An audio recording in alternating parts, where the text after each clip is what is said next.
It's 8:34 right now, and Hurricane Beryl is marching towards Mexico after cutting a path of destruction through the Caribbean. This morning, residents of Jamaica are picking up the pieces after Beryl left widespread damage and flooding all across the island Wednesday night. Most of that island remains without power. But the real damage was in Grenada, where the Prime Minister says the impact was unimaginable, with 98% of buildings on the island now destroyed. The Caribbean community in Brooklyn is jumping into action, and this morning we were joined by Nathifa Lewis, who's with the Grenada Cultural Festival Group, to let us know how we all can help. And Nathifa, good morning to you, and just wondering, do you have any loved ones in Grenada right now? Have you reached out to them? How are they doing? Okay, good morning. Thank you for having me. Yes, I actually do have quite a number of family, including my mother, uncles, aunts, friends, etc., who are all over the island. I have been in contact with some. Most people are doing okay. The mainland didn't get as much as the dependencies, and I have more family in that area. I still don't know the full extent of damage or not damage to like my grandmother's house, but everyone is, in good spirits, alive. Some are hoping for power restoration, but my mom just got some water damage. Oh, wow. But the Prime Minister says 98% of the house? So 98% on the smaller islands of Carriacou and Petit Martinique.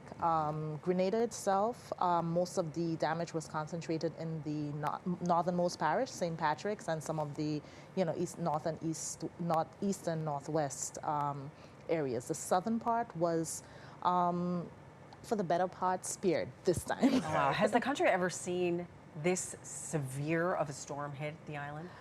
So in the past almost 70 years, Grenada has only really had 3 hurricanes that would cause about 90% or more damage. The last one was Hurricane Ivan in 2004. Oh, and incidentally, that one created 90% damage on the mainland, the part that was mainly spared now. The following year, 2005, there was a slightly smaller storm. I would say maybe about 60% of people got some kind of damage, Hurricane Emily. And before that, it was in 1955, where my dad was only 2 months old and my mom was not yet born. Yeah. And that was Hurricane Janet in 1955. So we've been lucky in that part. So for many people, though, if you're older than 20 years, maybe 25 years, they remember Ivan. So there was both a psychological and physical part this time. And your group right now is working to get supplies and aid to Grenada as soon as possible. How long do you think it will take to get items there, and what are you getting to them at this moment? So we are not working in isolation. We're just one of many groups. We are working officially with the Consulate General of Grenada here in New York. There's other ones, and they're all directed through the NADMA, the National and Disaster Management Agency in Grenada. So how soon things go will be in coordination with them. We're hoping to send out at least our first shipment possibly as early as the beginning of next week. Okay. So this is going to depend on how soon certain things come in. There are also financial parts that are being taken directly by the government. So there is a website, pay.gov.gd, so pay.gov.gd, that lists a number of bank accounts that, corporations or individuals can send ACS, direct monies to. But as far as our group goes, we have 3 locations currently, 2 in Brooklyn, 1 in Queens. And there are some other of the shippers, many of the cargo shippers that are coordinating with other groups or so forth to collect items right there. And there's some things that will be going out this week. There are things that are already being sent, by like Amerijet, by smaller groups. The big ask is from NADMA is that things are sent to NADMA so they can be distributed in an equitable way, a quicker way. They can be cleared quicker. But people are going to want to help right away. Yes. And they're going to want to just send whatever they can. But what is it that you most need? What is the best way to go about it? So the best way, as I said, is to drop off at these locations. For us, we have 3 locations, 932 East 45th Street in Brooklyn, New York. We have 312 East 93rd Street, also in Brooklyn, New York.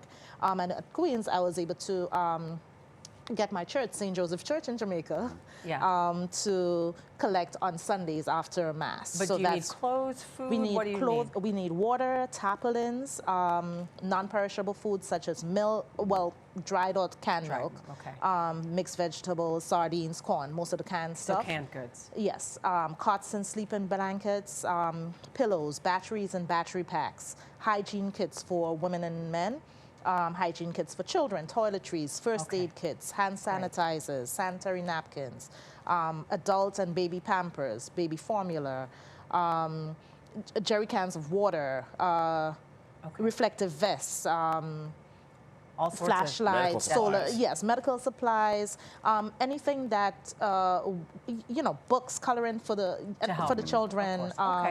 And there is a more extensive medical list that is that will come forward. But these are the items that have been listed as a priority from NADMA.